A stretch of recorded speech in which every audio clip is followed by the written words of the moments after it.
আমরা মুসলিম কারা? যারা কোরআন মেনে নিয়েছে। এই কোরআনের মধ্যে আল্লাহ বলেন, যারা আমার এই বিধান মানবে তাদের কোনো ভয় নাই, কোনো চিন্তা নাই। সূরা আল বাকারা আয়াত ৩৮। আল্লাহ বলেন, যারা আমার বিধান মানবে তাদের ভয় চিন্তা নাই। অথচ আমরা মুসলিমরা রাত দিন সবসময় ভয়ে কাটাতে হচ্ছে।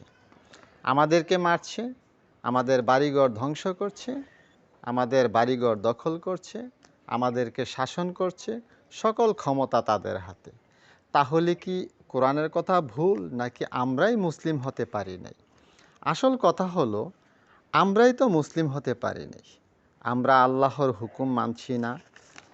আল্লাহ কোরআনে সূরা আল ইমরানের ১০৩ নম্বর আয়াতে বলেন, তোমরা আল্লাহ রজ্জুকে সবাই সম্মিলিতভাবে আঁকড়ে ধরো, দলে দলে বিভক্ত হইও না।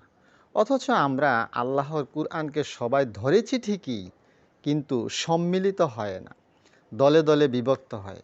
আল্লাহ বলেন, সবাই ঐক্য হয়ে একদল হয়ে ধরো, আর আমরা ধরেছি দলে দলে বিভক্ত হয়। তাহলে আমরা কুরআন ধরেছি ঠিক, কিন্তু আল্লাহর আদেশ মতো ধরিনি। যদি সম্মিলিতভাবে না ধরি, তাহলে আমাদের কি পরিণতি হবে, আমাদের নবীজি তা হাদিসে বলে গেছেন। সুনানে আবু দাউদ, সুনানে নাসাইয়ের মধ্যে নবীজি বলেন, তোমরা দলবদ্ধ থাকো, কারণ বাঘ ওই বকরিকে খেয়ে ফেলে যে দল ছাড়া একা একা বিচরণ করে। এখন একটু ভেবে দেখার দরকার যে আমরা আল্লাহর হুকুম ও নবীজির হুকুমের ভিতরে আছি না বাহিরে। অথচ আল্লাহ কুরআনের মধ্যে বলেন, যারা আমার হুকুম অমান্য করবে তারা দুনিয়া এবং আখেরাতে ক্ষতিগ্রস্ত হবে। এখন দেখুন, আল্লাহর ওয়াদা অনুযায়ী আল্লাহ কাজ করছেন।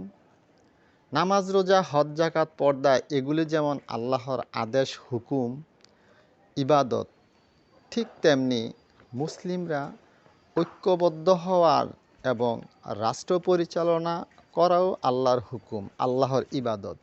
কিন্তু এখন বর্তমানে ওয়াজে, তালিমে, সব জায়গায় শুধু ওয়াজ করা হচ্ছে নামাজ, রোজা, হজ, যাকাত, পর্দা।